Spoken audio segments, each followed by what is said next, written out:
سورۃ الفاتحہ قرآن حکیم کی عظیم ترین سورت ہے. ایک اور روایت مسلم شریف کی جس میں اللہ کے پیغمبر علیہ الصلوۃ والسلام نے یوں فرمایا کہ دو نور ایسے ہیں جو میرے سوا کسی کو عطا نہ ہوئے، دو نور ایسے ہیں جو میرے سوا کسی کو عطا نہ ہوئے، ایک سورۃ الفاتحہ اور ایک سورۃ البقرہ کی آخری دو آیات جو معراج کی شب نبی اکرم صلی اللہ علیہ وسلم کو عطا ہوئیں اور تعارف قرآن کے ذیل میں اس کا بیان بھی آیا تھا. تو الفاتحہ ایسا نور ہے جو رسالت میں آپ علیہ السلام کو عطا فرمایا گیا، کسی اور کتاب میں کسی اور پیغمبر کو عطا نہیں کیا گیا. اس کے بعد ایک اور اہم نقطہ وہ یہ ہے کہ سورۃ الفاتحہ دعا ہے اور پورا قرآن گویا کہ جواب دعا ہے. ویسے سورۃ الفاتحہ بھی قرآن کا حصہ ہے، لیکن ترتیب کا انداز ایسے کہ پہلے ہمیں دعا سکھائی گئی، اہدنا الصراط المستقیم، اور پھر کیا ہے اللہ تعالیٰ سورۃ البقرہ کے شروع میں ارشاد فرماتے ہیں ذالک الکتاب لا ریب فیہ، یہ وہ کتاب ہے جس میں کوئی شک نہیں. ایک مفہوم یہ بھی بیان کیا گیا تم نے دعا کی، بلکہ دعا بھی اللہ نے سکھائی اور اس کا جواب بھی اللہ تعالیٰ نے قبول فرماتے ہوئے قرآن حکیم کی صورت میں عطا فرمایا.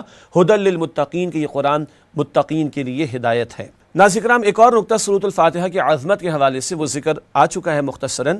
سورۃ الفاتحہ نماز کا جزو لازم ہے. بخاری شریف کی روایت بھی ہے کہ لا صلاۃ الا بفاتحۃ الکتاب، سورۃ الفاتحہ جو فاتحۃ الکتاب ہے اس کے بغیر نماز نہیں ہوتی. ہر نماز کی حرکت میں نبی اکرم صلی اللہ علیہ وآلہ وسلم نے اس کو جاری فرما دی. اتنی اہم صورت ہے کہ اللہ تعالیٰ ہر بندہ مومن سے تقاضا کر رہے ہیں اپنے نبی صلی اللہ علیہ وسلم کے ذریعے کہ دن میں کئی مرتبہ اس صورت کی تلاوت کی جائے.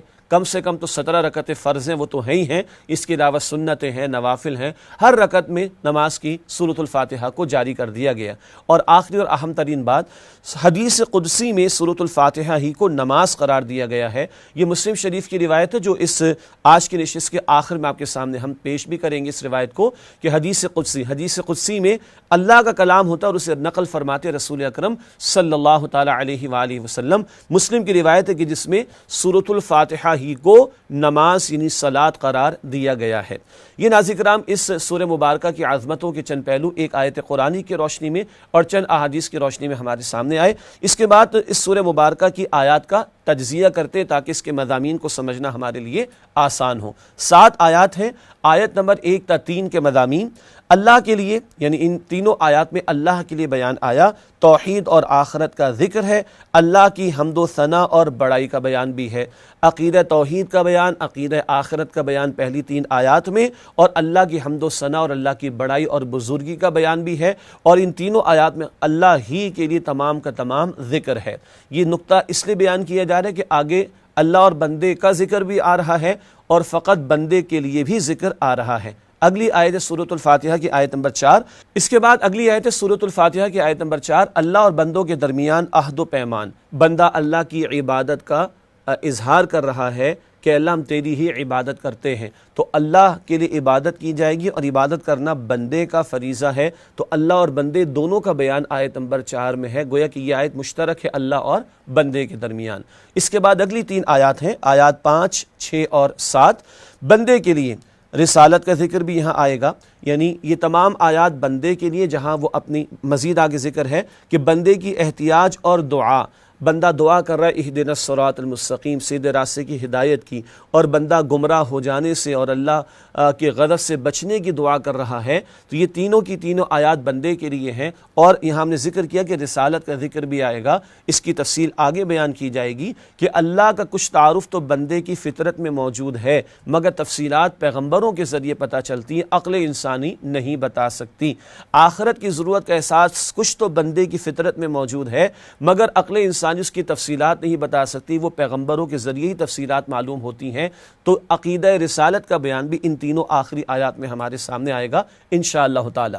انہی مضامین کو مولانا ابو الکلام آزاد مرحوم نے ایک ترازو کی مثال کے ذریعے پیش کیا، جس سے ان مضامین کو مزید سمجھنا ہمارے لیے آسان ہو جاتا ہے. آپ اسکرین پر یہ ترازو بھی ملاحظہ فرما رہے، تھوڑا سا غور فرمائیے گا. ترازو کے 2 پلڑے ہوا کرتے ہیں، آپ کے علم میں ہے، جیسے یہاں بھی آپ کو دکھائی دے رہے ہیں.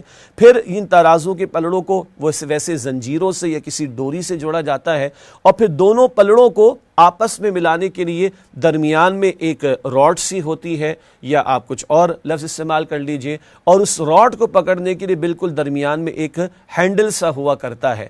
اب اگر آپ غور فرمائیں تو یہ ترازو ہے، ترازو کے دو پلڑے ہیں، ایک پلڑا ہمارے اور آپ کے دائیں طرف دکھائی دے رہا ہے اسکرین پر ہمیں، اور دوسرا پلڑا بائیں طرف دکھائی دے رہا ہے، اور درمیان میں آپ اس کو ایک راڈ کہہ لیجئے اور اس کے بالکل درمیان میں ایک ہینڈل کہہ لیجئے۔ ہم نے سمجھا تھا کہ پہلی 3 آیات یہ اللہ سبحانہ و تعالیٰ کے لیے ہیں، الحمدللہ رب العالمین، الرحمن الرحیم، مالک یوم الدین، یہ پہلی تینوں آیات میں اللہ ہی کا ذکر ہے اور اللہ ایبسولوٹ گریٹنس، اللہ ہی کی بڑائی کا بیان اس میں آ رہا ہے۔ اگر پلڑے کی دوسری طرف جائیں، بلکہ دوسرے پلڑے کی طرف جائیں جو آپ کے ہمارے بائیں طرف ہے اسکرین پر، اس میں بھی آپ دیکھیے آیت نمبر 5، 6 اور 7، اور ذکر ہے کہ یہ تمام کا تمام بندے کے لیے بیان ہے، اہدنا الصراط المستقیم صراط الذین انعمت علیہم غیر المغضوب علیہم ولا الضالین۔ یہ آخری تینوں آیات 5 تا 7 یہ بندے کے لیے ہیں، اور اب رہ گئی وہ درمیان کی راڈ جو دونوں پلڑوں کو ملا رہی ہے، اس پر بھی غور فرمائیے۔ بالکل درمیان میں آیت نمبر 4 کے ذیل میں لکھا ہے کہ مشترک ہے عہد اور مدد کا بیان۔ عہد کیا ہے کہ بندہ اللہ کی عبادت کا اقرار کر رہا ہے اور عبادت اللہ کا حق ہے، اور مدد مانگنا بندے کی حاجت ہے، تو گویا اللہ کے لیے عبادت کا ذکر آ رہا ہے اور بندے کی احتیاج یعنی مدد مانگنے کا ذکر آ رہا ہے۔ یہ آیت دونوں کے درمیان یعنی اللہ اور بندے کے درمیان مشترک ہے۔ آخری بات کیا ہے، یہ جو ہینڈل جس کو ہم نے کہا اس پر آپ دیکھ رہے ہیں واو لکھا ہوا ہے، اور یہ چوتھی آیت بھی آپ کے سامنے ہے، ایاک نعبد، یہ ایاک نعبد آدھا حصہ اللہ کے لیے۔ واو کا مطلب اور ہوتا ہے، انگلش میں اینڈ کہیں گے، اردو میں اور کہیں گے۔ آگے لکھا ہے ایاک نستعین، تجھی سے مدد مانگتے ہیں، یہ مدد مانگنا بندے کی حاجت ہے۔ اور یہ واو کیا ہے، اس مقام پر آ کر سورۃ الفاتحہ بالکل نصف ہو جاتی ہے، اور واو وہ ہینڈل کے مقام پر سمجھنے کے لیے عرض کر رہا ہوں کہ اس کو آپ محسوس کیجئے۔ تو آدھی صورت بالکل اللہ کے لیے ہے 3.5 آیات، اور آدھی صورت بندے کے لیے ہے گویا کہ 3.5 آیات، اور یہ واو ہے جس مقام پر آ کر سورۃ الفاتحہ نصف ہو جاتی ہے۔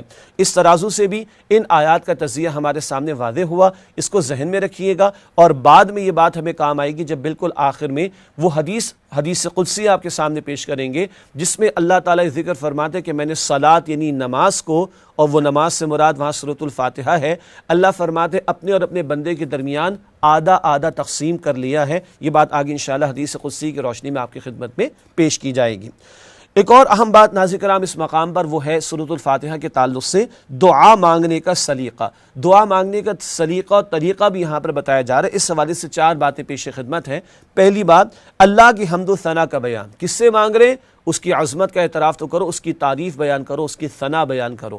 نمبر 2، اللہ کی بندگی کرنے کا اقرار، بندے بھی اسی کے اور اسی کو معبود مانتے، ایاک نعبد، اس بات کا بھی اقرار کیا جائے۔ نمبر 3، اپنی بے بسی و لاچارگی کا اعتراف، ہم محتاج ہیں اور ہم بے بس ہیں، ہم لاچار ہیں، اس لاچاری اور بے بسی کا اعتراف کر کے دعا کرنا۔ اور آخری بات دعا مانگنے کے سلیقے کے حوالے سے آخر میں اللہ سے عاجزانہ دعا کرنا۔ اب اپنا مدعا کہ اللہ ہمیں صراط مستقیم کی ہدایت عطا فرما دیجئے، وہ مدعا پیش کرنے کا ذکر آ رہا ہے۔ تو گویا اسی کو سورۃ الفاتحہ کو علماء نے ایک نام دیا تعلیم المسئلہ، یعنی اس میں یہ مسئلہ بھی بیان ہوا، تعلیم کیا گیا کہ دعا کیسے مانگنی چاہیے۔ یہ ہے ادب دعا مانگنے کا جو اس مقام پر سکھایا جا رہا ہے۔